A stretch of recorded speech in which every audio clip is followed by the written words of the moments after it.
बोलो सतगुरुदेव की जय। सत्सुकृत आदि अदली अजर अचिंत पुरुष मुनिंद करुणामें कबीर सुरति योग संतान धनी धर्मदास साहिब चूड़ामणि नाम सुदर्शन नाम कुलपति नाम प्रबोध गुरुवाला पीर केवल नाम अमोल नाम स्वस्थ नाम हाक नाम पाक नाम प्रगट नाम उग्र नाम दया नाम साहिब की दया वंश ब्यालिस की दया पंत श्री हजूर गिंद मणि नाम साहिब की दया पंत श्री हजूर प्रकाश मणि नाम साहिब की दया पंत श्री हजूर उदित मणि नाम साहिब की दया पंत श्री हजूर मुकुंद मणि नाम साहिब की दया पंत श्री हजूर वर्द नाम साहिब की दया पंत श्री हजूर धर्माधिकारी साहिब की दया पूज्य श्री गुरु के साहिब की दया सभी संत महंतों की दया वंश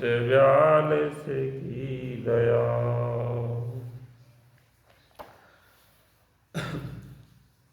बोलो सतगुरुदेव की जय। काल का अपना 12 पंथ चलाने की बात सतगुरु कबीर साहिब से कहना। काल निरंजन और सतगुरु कबीर साहिब की जब ज्ञान गोष्ठी हुई तो काल ने कहा, पंथ एक तो मैं आप चलाओ, जीवन ले सतलोक पठाओ। हर द्वादश पंथ करो मैं साजा, और नाम तुम्हारा ले करो आवाजा। हे साहेब, काल निरंजन साहिब से कह रहे कि आपका एक पंथ चल है, आप एक पंथ चलाओ, लेकिन मैं 12 पंथ चलाऊंगा और नाम तुम्हारे लिए करूँगा। वो भी आपके नाम से मैं 12 पंथ प्रकट करूँगा संसार में। तो द्वादश यह में संसार पठे हो, नाम तुम्हारे पंथ चले हों।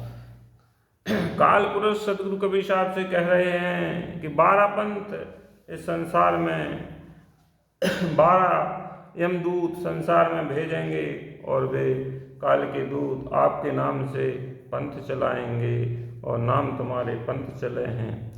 मृत्यु इंदाय के दूत हमारा, सकृत ग्रह ले है अवतारा। प्रथम दूत मम प्रगटे जाई, पीछे अंश तुम्हारा आई। वो कह रहा है साहेब, प्रथम दूत मम प्रगटे जाई, पहले हमारा दूत संसार में प्रकट होगा, इसके पीछे अंश तुम्हारा आई।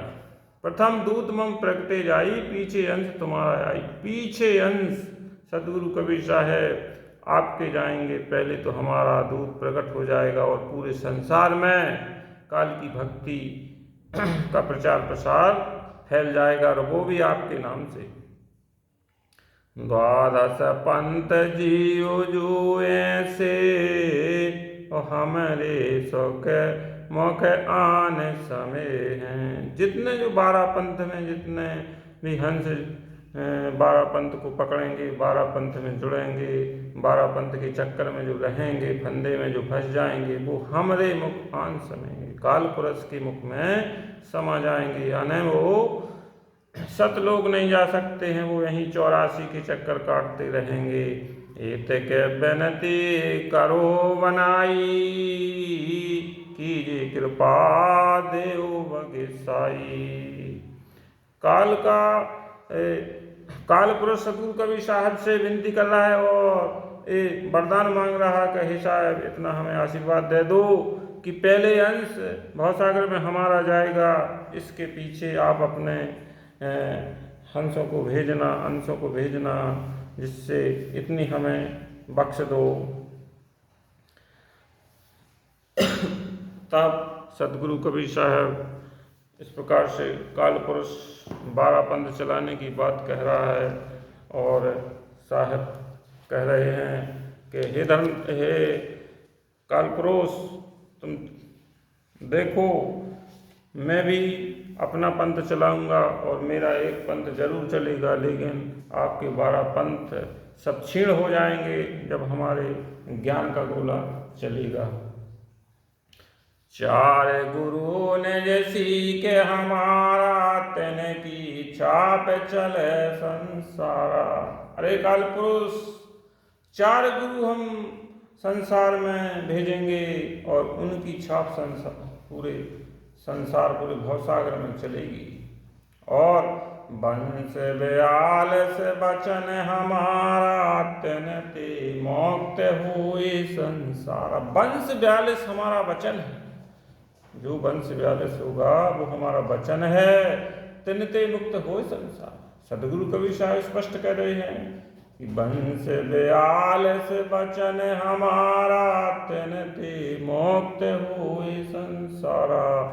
जो वंश 42 में जो हमारा आशीर्वाद है और जो हमारा आदेश है, तिनसे मुक्त हो संसारा।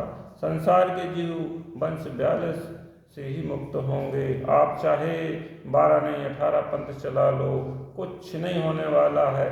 समहार भात हमें जो कोई धावे, और कोटन योग समाधि लगावे। कोटन ज्ञान छान बिल छाने, अर्थ परीक्षा बहुविध आने। बचन वंश को बीरा नहीं पावे, और फेर मर घर वहीं आवे। बचन वंश को बीरा नहीं पावे, फिर मरे फिर ही गर्भ में आवे। देखो साहब स्पष्ट कह रहे हैं अपनी वाणी में, और साहब कभी वाणी है, किसी की वाणी नहीं है कि बचन वंश, जो बचन वंश को बीरा कहते हैं, पान को जो सात्विक चौका आरती में जो पान परवाना दिया जाता है, सदगुरु देते हैं, वो बीरा कहलाता है। और जिसको वंश 42 का जो बीरा पा लेता है, वो सतलोक को से कोई नहीं रोक सकता है, और उसका जन्म मरण गर्भ बसेरा मिट जाता है भवसागर में, फिर वो लौट कर नहीं आता है। धर्म दास सुनो सत्य की वाणी, और काल प्रपंच बहुत विदिठानी। अरे धर्मदास, सत्य की वाणी ये है कि काल प्रपंच बहुत करेगा, बहुत प्रपंच रचेगा जीवों को फंसाने के लिए। तो काल पुरुष अपने 12 पंथों की बात कह रहा है और वो जरूर चलाएगा। देखो 12 पंथ काल फुर माना, और भूले जीव न जाए ठिकाना। साहिब कह रहे हैं कि हे धर्मदास, 12 पंथ में जो काल के 12 पंथ चलेंगे, उसमें जितने जीव फंस जाएंगे वो ठिकाना नहीं लगेंगे, सतलोक नहीं जा सकते हैं, वो यहीं रहेंगे भवसागर में। तो धर्मदास जी साहब से विनती कर रहे हैं, साहब तो फिर आप हमको ऐसा पहचान बताओ कि आपका पंथ क्या है, आपका मूल ज्ञान क्या है, और कैसे जाने कि ये असली पंथ है, ये नकली पंथ है, ये काल का पंथ है, ये साहिब का पंथ है। इस प्रकार से हमें समझाओ, कौन कौन दूत आएंगे, कौन कौन कैसा पंथ चलाएंगे। तब साहिब कह रहे हैं, ताते आगम कहे हम राखा, ओ वंश हमारे चूड़ामणि शाखा। ताते आगम कहे हम राखा, ओ वंश हमार चूड़ामणि शाखा। अरे धर्मदास, हमारा वंश चूड़ामणि शाखा वाला होगा। जो चूड़ामणि जो शाखा है वो ही हमारा वंश होगा। इसके अलावा सब काल पुरुष के वंश माने जाएंगे, जितने भी मत पंथ चलेंगे सब काल निरंजन के माने जाएंगे। हमारा तो सिर्फ चूड़ामणि वंश 42 का ही पंथ होगा। स्पष्ट वाणी है, ताते आगम कहे हमरा का वंश हमार चूड़ामणि शाखा। साहब स्पष्ट कह रहे हैं कि हमारा वंश होगा असली वो चूड़ामणि शाखा, अर्थात वंश 42। प्रथम जग में जागो ब्रह्मा में, बिना भेद ओ ग्रंथ चुरावे। दूसर श्रुति गोपाल ही होई, अक्षर जो योग दृढ़ावे सोई। तीसरा मूल निरंजन वाणी और लोक वेद की निर्णय ठानी। चौथो पंथ टकसार भेद ले आवे नीर पवन को संधि बतावे। सो ब्रह्म अभिमानी जानी और सो बहुत जीवन की करहे हानि। अरे पांचों पंथ बीज को लिखा और लोक प्रलोक कहे हमें देखा। इस प्रकार के जे काल के दूत होंगे और कबीर वाणी से संबंधित पंथ चलाएंगे और कबीर के नाम से भी चलाएंगे और सबको भ्रमा देंगे। छठवा पंथ सतनामी प्रकाशा और घट के माह मार्ग निवासा। वो घट में ही सब कुछ बताएगा कि शरीर के अंदर है, घट के अंदर है परमात्मा, आत्मा से परमात्मा, बाहर कुछ नहीं। सातवा जीव पंथ ले बोले बानी और भयो प्रतीत मरम नहीं जानी। आठवें राम कबीर कहावे सतगुर भ्रम ले जीव दृढ़ावे। नौवें ज्ञान की काल दिखावे और भई परतीत जीव सुख पावे। और 10वें भेद परम धाम की वाणी और साक हमारी निर्णय ठानी। 10वां पंथ जो काल का रहेगा वो परम धाम की वाणी चलेगी उसमें और साख हमारी निर्णय ठानी। लेकिन साख सतगुरु कबीर साहिब की वाणी वचन चलेगी, भजन चलेगी कि देखो और परम धाम की बात कहेंगे। साकी भाव प्रेम उपजावे और ब्रह्म ज्ञान की राह चलावे। साकी भाव प्रेम की भक्ति करेंगे और ब्रह्म ज्ञान की राह चलाएंगे। देखो तन में वंश अंश अधिकारा और तन में सो शब्द होए निर्धारा। संवत 1775 होई तादन प्रेम प्रगटे जग सोई। आज्ञा रहे ब्रह्म बोध लावे कोली चमार सबके घर खावे। साके हमारी ले जीव समझावे असंख्य जन्म ठोर ना पावे। हे धर्मदास साख हमारी लेके जीवों समझा है लेकिन असंख्य जन्मों जन्मों तक वो सदगुरु को नहीं पा सकते हैं, ठौर नहीं पा सकते। अरे 12वें पंथ प्रगट है वाणी शब्द हमारे की निर्णय ठानी। 12वें पंथ में जो प्रकट की वाणी हुई है और हमारे शब्द की निर्णय ठानी। 12वां पंथ गरीबदास जी महाराज का इसमें बताया है और है उसमें शब्द हमारी निर्णय ठानी माने उसमें सार शब्द की बात की चलेगी और सार शब्द के ऊपर उनकी ज्ञान कथनी करनी सब कुछ सार शब्द की आवाज़ उठेगी। अस्तर घर का मरम न माप पावे ये 12 पंथ हम ही को ध्यावे। ये 12 पंथ वाले स्तर घर सतलोक का मरम नहीं पा सकते, ना जा सकते हैं क्योंकि जो सार शब्द है, जो सार वस्तु है उनके पास असली सार नहीं मिल पाएगा उनको। ये नकली सार को ही असली सार बताएंगे।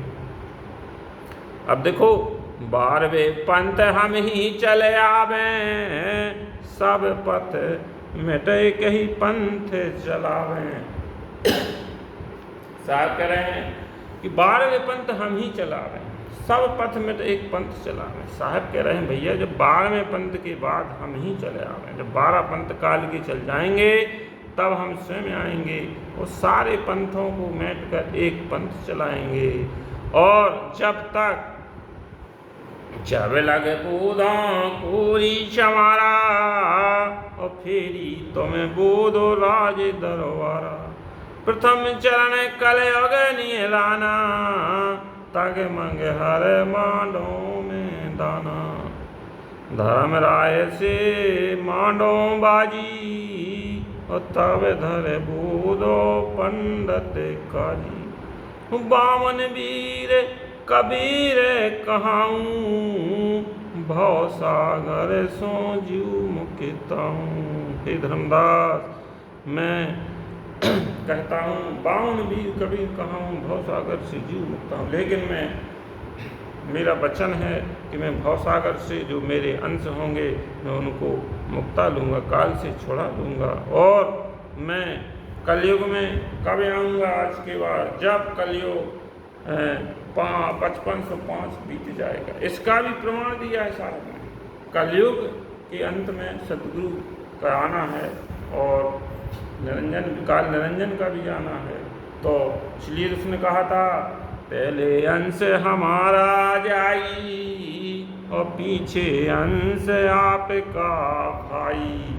जो 12 पंथ हम ही चलावे, सब पंथ में एक चलावे। एक कबीर साहब ने कहा, लेकिन जब यहाँ पर काल का दूत आ जाएगा, काल निरंजन का दूत यहाँ आएगा, अंश मुनि दूत, और वो कहेगा 12 पंथ हम ही चलावे, बोलेगा कि हम ही कबीर साहब के अवतार हैं और हम 12 पंथों को मेट कर एक पंथ चला रहे हैं, न्यारा पंथ चला रहे हैं, हम ही कबीर साहब के अवतार हैं। देखना तब कबीर साहब ने, लेकिन पहले धर्मदास साहब को स्पष्ट वाणी स्पष्ट है कि कलयुग के अंत पठनते ग्रहण पर 3412 कलयुग लेखा भव निर्धारा। जब तक कलयुग में 3400 ग्रहण पर जाएंगे, ये लेखा है, ये लेख है। कलयुग के अंत पे आना नहीं है। कलयुग के अंत में जब कलयुग इतना बीत जाएगा, इतने ग्रहण पड़ जाएंगे, तब पे आने सतगुरु कबीर साहब स्वयं आएंगे। और उसका भी लेख जोखा है 5505 और तब ये शब्द हो गया साचा। जब कलयुग 5505 बरस बीत जाएगा, तब ये शब्द मेरी वाणी सच्ची होगी और मैं भवसागर में फिर से प्रकट होऊंगा और मैं आऊँगा। सहस्त्र बरस ग्रहण निर्धारा, आगम सत्य कबीर पुकार। आगम सत्य माने सतगुरु कबीर साहब का आगम संदेश है, आगम वाणी है, आने वो भविष्यवाणी है कबीर साहब की। उन्होंने स्पष्ट कह दिया कि जब कलयुग 5505 बीत जाएगा, तब मैं स्वयं आऊँगा सतगुरु के रूप में। तो कहाँ आऊँगा, कैसा होगा? तेरा वंश चले राजधानी, वंश चूड़ामणि प्रगटे ज्ञानी। वाणी स्पष्ट है, तेरा वंश, तेरे पंथ में हम चले राजधानी और वंश चूड़ामणि प्रगटे ज्ञानी। तो वंश चूड़ामणि जो वंश 42 है, उसी शाखा में सतगुरु कबीर साहब आएंगे, प्रकट होंगे, स्पष्ट है। और देखो उनकी क्या पहचान है? तिनकी देह छाया नहीं होई, सर्व पृथ्वी पर मान के सोई। अब इससे बड़ा कोई प्रमाण नहीं है। साहब ने स्पष्ट कह दिया है कि तिनकी देह छाया नहीं होई और सर्व पृथ्वी पर मान के सोई। इनकी देह में छाया नहीं होगी। अब देह में छाया क्यों नहीं होगी, इसका क्या कारण है भाई? जो जो चीज़ इस संसार भवसागर में है, सबकी परछाई हैं, लेकिन जो सदगुरु जो 5505 वर्ष बाद आना है, जिनको इस धराधाम पे प्रकट होंगे, और वो कहाँ होंगे? वंश चूड़ामणि यानी वंश 42 की शाखा में आएंगे और उनकी पहचान होगी, तिनकी देह छाया नहीं हुई, उनके शरीर की परछाई नहीं होगी, ये उनकी पहचान होगी। ऐसे तो आजकल वर्तमान में कोई भी लेखा जोखा आंकड़ा उल्टे सीधे बिठा के कहने लगते हैं भाई वो महापुरुष में हूँ, ज्ञानी होने से कोई महापुरुष नहीं हो जाता है। देखो हम 4 वेद पुराण का हमें ज्ञान है और हम वो ही सतगुरु हैं, ऐसा नहीं है। सतगुरु वो ही है जिसकी देह में छाया नहीं है। गरीबदास जी महाराज ने भी कहा है, देही को सतगुरु कहें ये तो दूधर ज्ञान, 4 दाग आवे नहीं ताको सतगुर जान। अरे भाई जो 4 दाग से न्यारा है, चार दाग से न्यारे सतगुरु अजरो अमर शरीर, और दास मलूक सलूक कहत हैं खोजो खसम कबीर। मलूक साहब जी ने कहा है कि वो साहेब चार दाग से न्यारे हैं। अब जो चार दाग से न्यारे हैं वो ही ऐसे हो सकते हैं जिनकी देह की परछाई नहीं होती, क्योंकि वो विदेही होते हैं, उनकी देह नहीं होती है। दर्श देखे देही हते विदेही। सतगुरु कबीर साहब विदेही थे, उनकी कोई देही नहीं, 5 तत्व गुण 3 की वो शरीर को नहीं पकड़े हुए थे, वो विदेही थे। उनका कोई शरीर ना दिखती थी, लेकिन शरीर नहीं था, पक्का शरीर था, उनको 5 तत्व से न्यारे थे, इसलिए तो उनकी देह में छाई नहीं हुई। वो ही आएंगे स्वयं कबीर साहेब, तब उनकी ये पहचान होगी। तो साहब ने आगमवाणी में स्पष्ट कहा है, इसमें कोई मतभेद की वो बात नहीं है। अब कोई कुछ भी कहे, लेकिन प्रमाण स्पष्ट है। कबीर सागर में कबीर वाणी 136 पृष्ठ पर स्पष्ट प्रमाण है, उसको कोई नहीं मिट सकता है। और जो इस प्रमाण को उल्टा सीधा पेश करेगा, कहेगा कि नहीं वो वैसा है वैसा है, तो वो समझना काल का दूत पक्का। जो भी कहेगा कि वह अवतार में हूँ, तो वो काल का दूत पक्का जानो उसको, यही तो ज्ञान की बात है। धरा में दास मोरी ला के दोहाई, मूल शब्द बाहर जन जाई। हे धर्मदास, मेरी लाख दुहाई है, जब तक इस मूल ज्ञान को बाहर मत करना, ये अंदर ही रखना। लेकिन पवित्र ज्ञान तुम जग में भाको, मूल ज्ञान तुम गुप्त ही ना। ये पवित्र ज्ञान है जो परमात्मा ज्ञान, ये तो जग में भागना हर जगह, लेकिन मूल ज्ञान ऐसा नहीं देना है। जो वास्तव में उसका ग्रहण करना योग्य होगा उसी को देना है। ऐसा नहीं कि चाहे जी को मूल ज्ञान मूल ज्ञान जो बाहर पर ही, और बिचड़ी पीर बंस हंस नहीं तरही। तेत से अरब ज्ञान हम भाखा, मूल ज्ञान गुप्त हम राखा। मूल ज्ञान तुम्हें जब लग छुपाई, और तब लगे द्वादश पंथ मिटाई। जब तक द्वादश पंथ ना मिट जाएं, तब तक ही मूल ज्ञान को छुपा के रखना है। हे धर्मदास, यही आदेश है। द्वादश पंथ अनशन के भाई, और जीव बांधे अपने लोक ले जाई। द्वादश पंथ में पुरुष न पावे, और जीव अंश में जाए समावे। देखो साहब कह रहे हैं जितने 12 पंथ काल के हैं, इसमें पुरुष न पावे, सतगुरु नहीं मिल सकते इनको।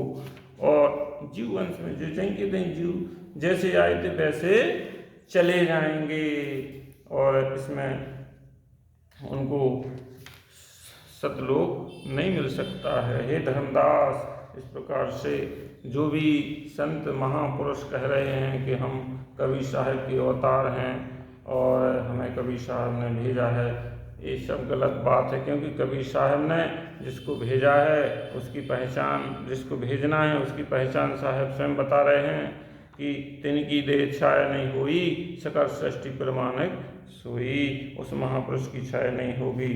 कोई कितना ही प्रमाण, कोई कितना ही कुछ बखाने, इससे कुछ नहीं होता। इससे यही सिद्ध होगा कि काल का दूत है। काल के दूत तो वो स्वयं कह रहा है कि नाम तुम्हारे करो आवाजा, द्वादश पंथ करो में साजा, और नाम तुम्हारे करो आवाजा। स्पष्ट है, वो खुद कह रहा है काल पुरुष के साहिब के नाम से, कबीर साहिब के नाम से हम पंथ चलाएंगे, और उन्हीं के ज्ञान, उन्हीं की वाणी से हम प्रचलित करेंगे संसार में। लेकिन जो तब साहब कह रहे हैं, धर्म दास सुनियो चितलाई, तुम जन शंका मानो भाई। अरे पंथ हमारो चलाओ जाई, वंश ब्याल से अटल अधिकाई। हे धर्मदास, तुम शंका मत करो, चिंता मत करो। वंश ब्यालस अटल अधिकाई। वंश ब्यालस का तो अटल वरदान है, मेरा अटल आदेश है, उसको कोई नहीं मिल सकता है। वंश ब्यालस अंश हमारा, सोई समरथ वचन पुकारा। सत्य पुरुष का वचन है, वंश ब्यालस अंश हमारा है, उसको कोई नहीं मिल सकता है।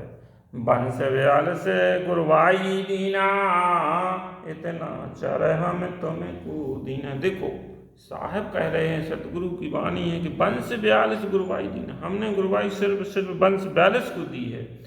बंस ब्यालिस के अलावा वो मूल तत्व सार शब्द आदि नाम किसी के पास नहीं है, ना किसी को प्राप्त हो सकता है। जब तक वो बंस ब्यालिस की शरण में नहीं जाएगा तब तक वो जीव हंस भवसागर में ही रहेगा। चाहे कोई कितना भी ज्ञान सुना दे, कोई कितना भी संत महंत पूर्ण कड़हा कोई भी हो, लेकिन बिना बंस ब्यालिस की छाप के वो नहीं जा सकता है। बंस अंश समरथ कड़हारा, उसई जीवन को करे उबारा। तुम जिन शंका मानो भाई, और समरथ बचन लाखो चित लाई। हे धर्मदास तुम शंका मत करो, समरथ जो हमारा वचन है, जो साहित्य उसको चित्त में रखो और उस वाणी को पकड़े रहो। और अटक काहो की तुम जिन मानो, पान नाम तुम निश्चय जानो। साहब कह रहे हैं अटक काहो की तुम जिन मानो, किसकी बात मत मानो, पान नाम तुम निश्चय जानो। हमारा जो शब्द है, जो वाणी वचन है, उसको पकड़ो और जो हमने आदेश दिया है पान परवाना वो तुम निश्चय जानो। जिसको पान परवाना बंस ब्यालिस का मिल जाएगा वो ही पार हो जाएगा, और बिना बंस ब्यालिस के कोई नहीं सतलोक जा सकता है। तुम समर्थ के अंश हो, जागृत वंश तुम्हार, समर्थ वचन जिन छोड़ हो, मानो वचन हमार। तुम समर्थ के अंश हो हे धर्मदास, तुम सत्पुरुष के अंश हो, और जागृत वंश तुम्हारा जो वंश ब्यालिस वो जागृत है, मैंने जागृत कर दिया है, उसको जगा दिया है। समर्थ वचन जिन छोड़ हो, मानो वचन हमारा, हमारा वचन मानो आप, समर्थ का वचन आप मत मानो। यही मेरा आशीर्वाद है, और अगर आप नहीं मानोगे तो आप ही जानो, इससे मैं आगे कुछ नहीं कह सकता हूँ। इस प्रकार से सदगुरु काल पुरुष ने एक हंस मुनि दूत को भेजा, जो 12वें पंथ का उसने वो क्या है कि अब कहूँ द्वादश पंथ प्रकाशा, और दूत हंस मुनि करे तमाशा। अब देखो काल के दूत की पहचान अब सबको अपने आप समझ में आ जाएगी। कैसा होगा वो, बचन वंश घर सेवा कै हुई, और प्रथम करे सेवा बहु सुई। बचन वंश के घर में वो प्रकट होगा और पहले अच्छी सेवा करेगा, पाछे अपनो मत प्रगटावे, बहुत के जीवन फंद फतावे। इसके बाद वो अपना मत प्रकट करेगा, पहले उसमें घुल मिल जाएगा, उस पर चलेगा, उसकी सेवा पूजा करेगा, फिर अपना मत प्रकट करके बहुत के जीवन फंद फतावे, बहुत जीवों को अपने जाल में फंसा लेगा। अब देखो क्या करेगा, अंश वंश का करे विरोधा, वो अंश और वंश का विरोध करेगा।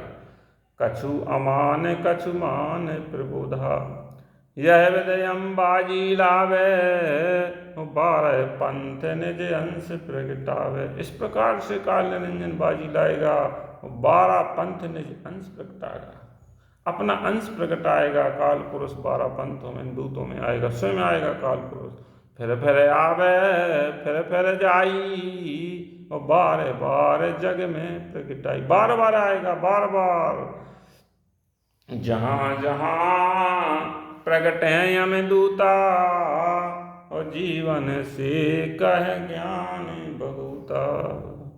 जहाँ जहाँ यम के दूत प्रकट होंगे संसार में, और जीवों को कभी और निर्गुण ज्ञान सुनाएंगे, बहुत ज्ञान सुनाएंगे, और जीवों को भरमाएंगे और अपनी ओर खींचेंगे और फंदा में फंसाएंगे।